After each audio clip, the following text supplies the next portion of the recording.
Hey gang, what's going on? And welcome on back to Football Therapy with me, your host Jan. As always, I do hope you're doing well, mate. I really do hope that. And welcome back to Chelsea News, which of course is the daily, that's right, daily series here on the channel, where I reflect on what's been said about Chelsea, giving you my thoughts, feelings and opinions on it. More importantly, asking for yours. We are playing a game tonight. Yes, Hull in the FA Cup. But I did want to do a Chelsea News video because a lot of stuff being spoken about. A bit of throwback content as well. I want to do an Understat comparison and a little bit of a team audit because it's kind of funny, right? The discussions around Chelsea at the moment, what we need, what we're lacking. And as players develop, you know, a lot of Chelsea fans are genuinely really happy Mamadou Sarr's back and rate him very highly. You know, of course, Levi Colwill. Some people say he's still our best centre-back yet to return. Hato looking like maybe he could be a deputy for Cucurella. João Pedro, looking like he could be developing into something a little bit special at centre-forwards.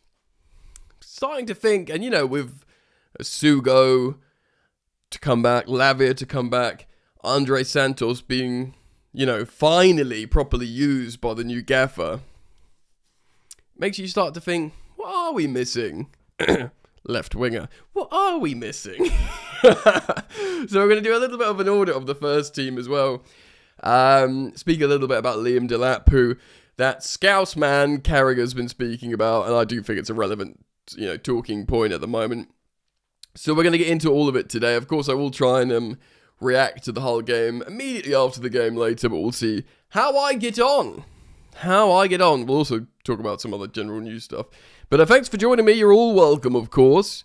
Everyone here is part of the Football Therapy family. So thanks to those of you who want to join what is a fun, loving community. Like and subscribe only if you want to. Only if you want to. But if you choose to, you should hit that sweet, sweet bell, baby. Ooh, yeah. So close to just saying a sentence. Also available on all good podcast platforms simply by searching Football Therapy Podcast. You can watch the video on Spotify. I am very grateful, actually, to those of you who 5-star me on Spotify. I want to check. Football Therapy Podcast Spotify.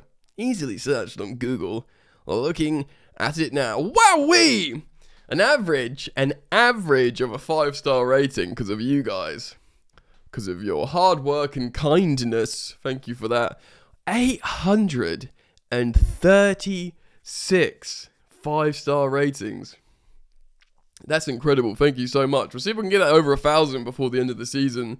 What a superb achievement for me as a new podcast man. So thanks for doing that, guys, for giving me a 5-star ratings on the Spotify. Right. Let's start off with this then. Going nowhere, team talk. Graham Bailey yesterday writing about Pedro Neto. Of course, he's been spoken about quite a lot in the mainstream media. His form has been poor. His form had been good for about, let's be fair here, 12-month period. Maybe like the end of last season. Certainly the Club World Cup. And then sort of going into this campaign, the first half of this campaign, he was scoring, he was assisting, you know, he was doing pretty well. Of course, he had a bad game. We reacted to the him not having Chelsea in his bio on social media, on Instagram, and a picture of him in a Portuguese national team. I'm looking at his who scored. It's still him in a Lazio shirt, which is pretty crazy. He scored 3 goals in the Club World Cup, which was really, good. He's got a couple of goal involvements in, sorry, I had to mess about with the internet browser. Yeah, man, so he got 3 important goals in the Club World Cup, in 148 minutes in the League Cup, which sadly we have been eliminated by those horrible Gooners. He got a goal and an assist, so 2 goal involvements. In the Premier League, he's got 5 goals from the wing, 3 assists, so he's got 8 Premier League goal involvements, which isn't too shabby, really, And he's got a goal in the FA Cup as well. So like he sort of consistently contributes. And he got a couple of man of the matches in the Club World Cup and already this season in the Premier League. He's got a couple of man of the matches. Nothing too crazy, nothing to like write home about, but consistently available.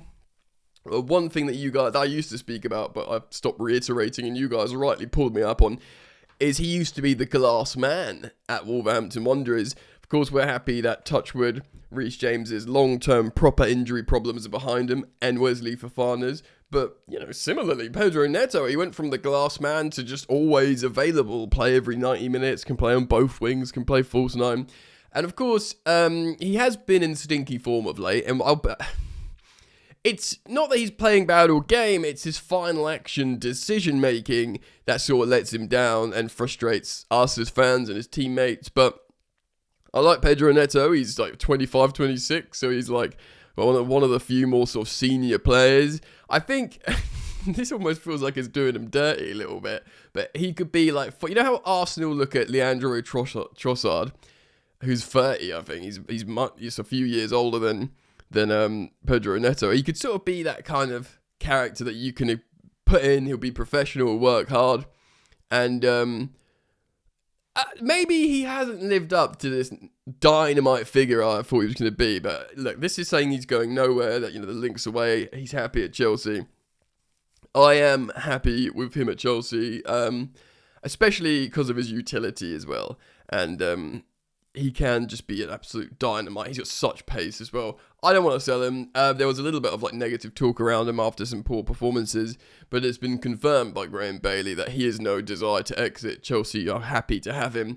Of course, if someone waved loads of money under our nose for him, I wonder if we'd be like, bye. But, you know, for the moment, I don't think there's a desire to sell him. We are going to speak about the sort of left-sided attacker options in just a moment, because, yeah, you know, there's a guy called Mudryk knocking about somewhere as well. I also want to talk about this quickly. This is on added minutes. How long will Marc Cucurella be out for? Of course, a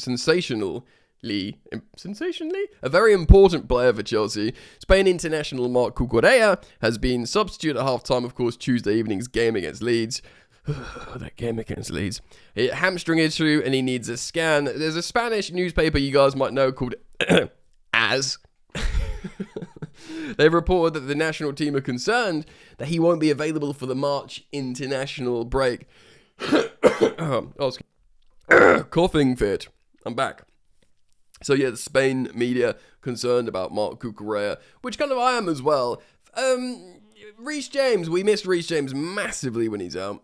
Cucurella also, I think what Reece James offers in the right when he's on form can be transformative. I don't necessarily think Cucurella can be transformative, but he's so reliable at such a high level that we miss him in his absence.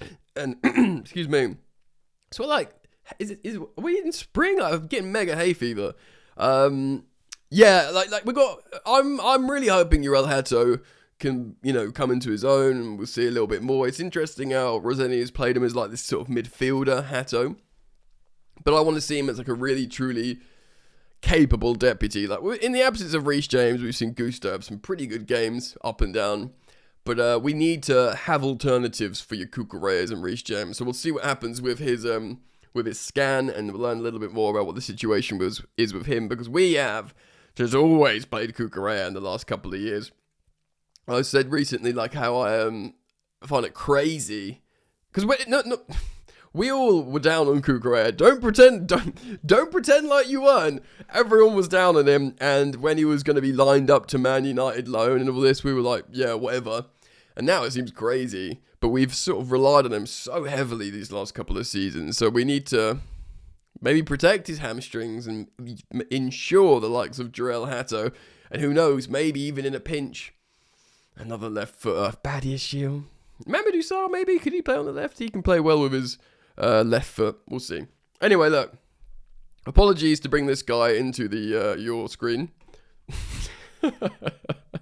Jamie Carragher has been chatting about Liam Delap making potentially a mistake to join Chelsea. Now, Delap is not a favoured Chelsea striker at the moment. Of course, he wears the number 9.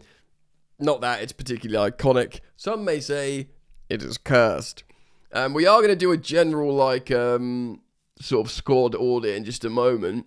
But, yeah, look, man, my position remains the same on Liam Delap. I think he's a uniquely profiled young centre-forward that a lot of teams wanted. Now, Carragher is probably, explaining a lot of teams wanted him. Newcastle, were really desperate for him. Of course, they ended up spending...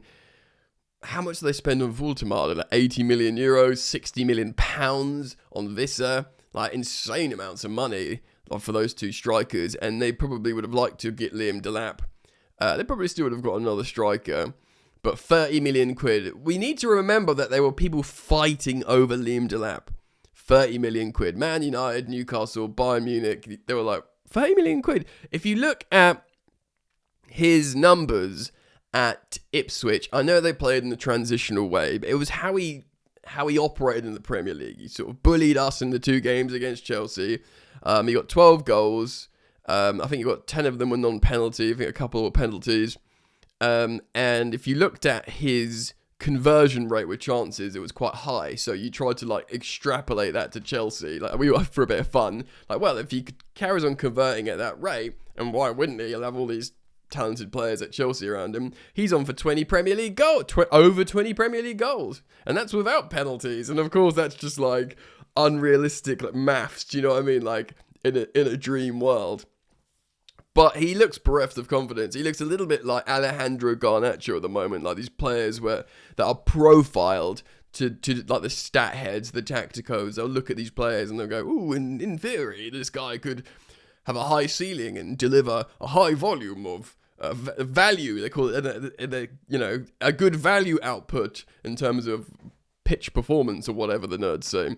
So I get he's that kind of player, but it's been very poor. Now, take a look at this. This is the Understat comparison for this season of our 2 centre forwards. Liam Delap in blue and João Pedro in green. As you can see, João has had significantly more minutes. João also has played, not in the striker position, but in the behind under Maresca. And actually, when he does play with Delap under Rosenior, it's actually kind of like a double striker system rather than João Pedro necessarily playing in the number 10. Which I must say, I quite like. Bit of a throwback there. Yeah, man. So, first, no goals for Liam. See, as you can see, represented in the goals per 90. A very strong 0.47 goals per 90 for João Pedro, which is a pretty strong elite return, a goal every other game. That's an elite striker. If you're on penalty, and that's all non-penalties, of course, as well. So, you do that, basically. What's it, 38-game season? That's 19 non-penalty goals. If he's a striker on penalty, you give him 5 penalties for the season? Some of these on 24 Premier League goals. He's in the Golden Boot race. Do you know what I mean? It's that kind of performance. But it's so much more with João Pedro as well. As you can see, his green spider graphs chart stuff here. His key passes per 90 is really strong. He obviously gets assists per 90 and assists every 5 games. Which is not awful, pretty strong for a striker. And his one thing about João Pedro, take more shots. Liam Delap is not scoring, but he's taking significantly more shots per game than João Pedro. So he's just desperate lashing at goal. João Pedro is a good finisher, Take a shot at goal, bro. Just hit your balls. Take a swing at it. You'll score more goals. But of course, he's obviously not necessarily always as close to goal as João. He's delicately flicking the ball around. He's looking really good. Now, the wild thing is Liam Delap's expected goals per 90 is higher than João Pedro, obviously in very limited minutes. So Delap is missing chances, but he's taking a lot of shots per 90, Delap, and he's getting into goal scoring opportunities, which is what Nico Jackson did. And obviously, he underperformed as XG Nico Jackson. It's a good thing to have. Not missing chances, but putting yourself in the position to score goals. That is a positive trait. No matter how frustrated you get with them that they miss chances, some strikers don't get in the position to miss the chances. Obviously, a really important thing would be to highlight here. It's a bit nerdy, but the XG build-up per 90 and the XG chain per 90 metrics here. Real sexy stuff, guys. He's very strong with Delap. Basically, he's really good at helping, like, progress the team up the pitch. I'll hold the ball up and go fight the centre-backs who bully, who drag the team up. And that's what he did at Ipswich. And at times, that's what kind of like Chelsea and Rosenior will look to be doing with him. I'm not giving up on Liam Delap. It was a very small investment, and I imagine he's on very modest wages. Obviously, we probably doubled, tripled his wages from Ipswich, and that still probably put us in a comfortable position where we're not worried about, the wage outlay. We're not going to bomb squad him like Raheem Sterling anytime soon. But he's...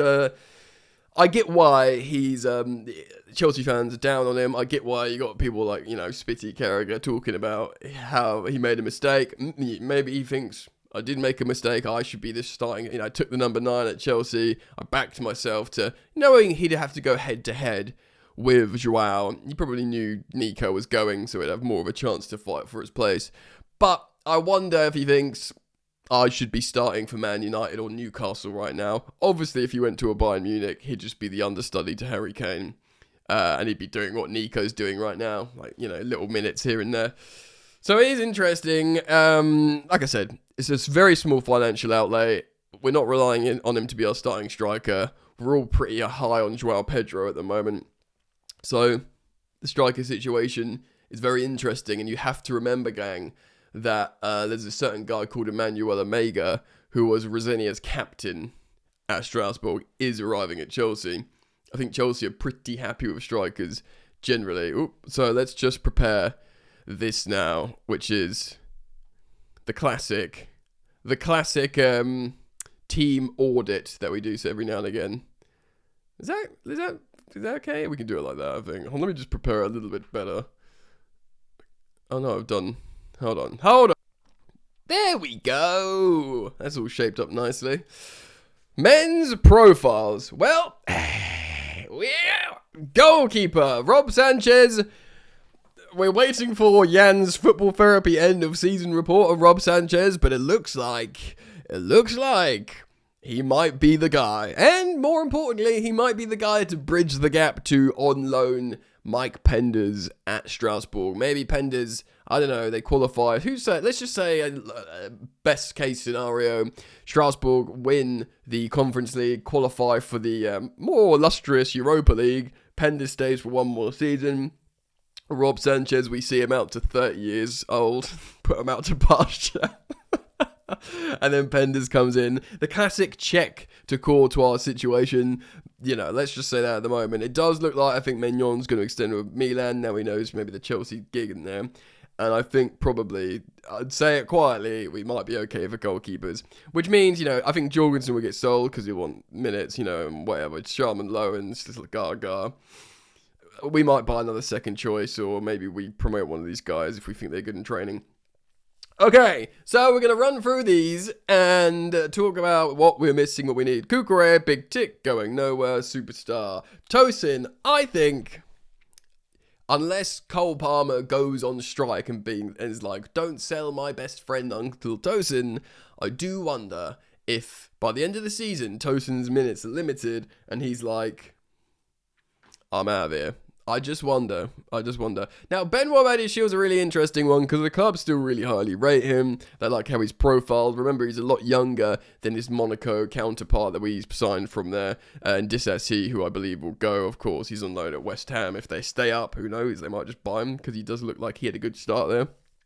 Badiashil is not a Chelsea fan favourite by the majority of fans, but be very interesting. Again, it would be how much does Rosenior, look to him. And again, what if Strasbourg win the Conference League, get in Europa League, and they remain good? Would you want to return to France and play in the Europa League, Strasbourg? I don't know. Colwell, of course, is very, very important.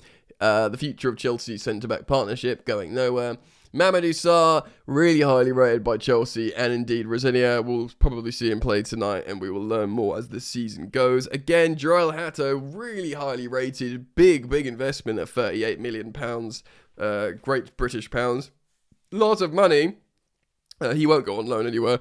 Chelsea will look, and interestingly how Rosenior is playing him in different positions. Now, Chalobah has been fighting his whole Chelsea career to prove himself to the people. I think my positions always remain the same. I want to keep him. I think he's a very good professional. I think he's a proper Chelsea player. I probably, when I want to build a Premier League winning Chelsea side, he's probably not a starting centre-back for me, but that's just my opinion. I think it would be like a Colwill and Fofana, both fighting in fitness and form. Some, football nerds will tell you Sarr maybe even could do that. Of course, Reece James, captain, going nowhere. Malo Gusto, interesting. I've heard people say before, like journalists, that Chelsea really like Gusto. They like how he's developed his performance levels, his availability, his application. They really like him. I don't think he's in the quote-unquote untouchables, because if there's like, I don't know, I reckon if someone, he's not for sale, but we bought him for like £4 million, not much. If someone waved 60 million quid, I think Chelsea would sell him, but I like Gusto. I don't want him to go anywhere. I love Wesley Fofana as a player. He's my favourite centre-back at the club. I think Chelsea, the only thing with Wes is he's on high wages. He snuck in just before that new wage structure. I think he's on a long contract, but just before they decided to pay less money to players, he's on high money. Of course, they're managing his injury, but if he is always available, he's going nowhere. The PR, the briefing on the Josh is, despite Bayern Munich wanting him, Liverpool wanting him, he's ours. He's not going anywhere.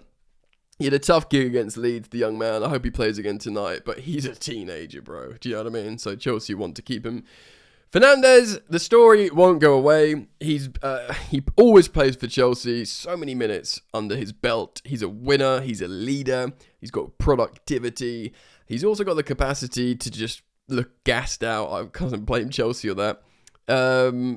There's that constant discussion of he's so important he can never be sold. He's like Caicedo and Palmer to, but if the silly world-class money comes in and he's not going to a Premier League rival, if Real Madrid, all that constant stuff. But I certainly don't want to sell Enzo Fernandez, because I think as Chelsea gets better, he will get better. He's that kind of player. As-Hugo, jury's out. He's supposed to be a Caicedo deputy as profile, but we've not seen. Santos, I love to bits. I'm so glad. One of my biggest perks of the managerial change is I really, really like Andres Santos, and I just had no idea why Maresca wasn't using him. He clearly didn't trust him, but I think he can be so helpful for Chelsea, Santos. So I'm delighted he's in. He's not going anywhere. Caicedo, bit of not hit 100% himself. Still the best central defensive midfield in the world for my money. And he's just going for a little shaky patch, I think. But he will sort himself out. Lavia, Schrodinger's footballer.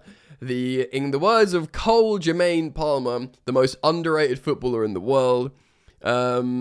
Such a unique profile, a sort of kind of Mateo Kovacic style midfielder, press resistant, ball carrying, line splitting, passing midfielder that's delicate on the ball and has a touch softer than a mother's kiss. But it's all theoretical because he never really plays football. He costs 58 million quid or up to. Chelsea won't want to sell him. They want to use him, but they need to do the magic they've done on James and Fofana. So, yeah, he hasn't played 90 minutes for Chelsea, which is quite frankly a joke. Neto, we've spoken about. Chelsea will keep him. Delap. Now, Delap's interesting because Omega is coming in and he's like, oh, they'll get this gaffer. I mean, remember, Rosenior coached Delap at Hull, but he played him as a right winger as well. Omega comes in and Rosenior goes, finally, I had another striker I can really rely on Emmanuel Omega. He's come in. Is there a future where Liam Delap goes to Strasbourg? Or Chelsea sell him? And he was very sellable. Chelsea will make their money back and a book profit on Delap. He's on a 35-year deal like the rest of them, and he costs 30 million quid. Chelsea will make 30 million on Delap, and therefore a book profit on their accounts because they get their money back immediately. So, I know it's nerdy, dirty money talk, but that's where it's at. It could happen. We could sell Delap. If in the summer he's only scored 1 Premier League, he'll get another crack. He'll get one more. Look, he's still had a good time in the Club World Cup. He still had that goal against Barcelona at Stamford Bridge in the Champions League, which is a nice moment for him. I don't think he'll get shipped out in the summer, but I think he'll be like, right, let's go into next season. Who knows, by January, if he's like, I can't get a sniff here, this is all Omega and João Pedro, then loan maybe? I don't know. Palmer, of course, king of the bridge, ain't going anywhere. Gittens, now. Gittens, you can't talk about Gittens without talking about Alejandro Garnacho.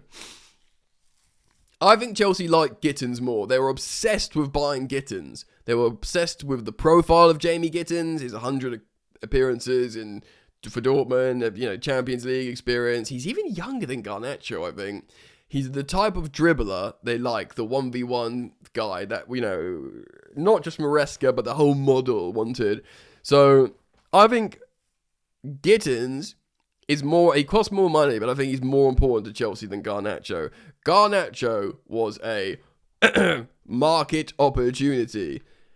Gittens was a highly desired target. Now, you can argue about whether that's an appropriate thing to do. You would have seen him as that, but that remains the case. He was a really well desired target that they got.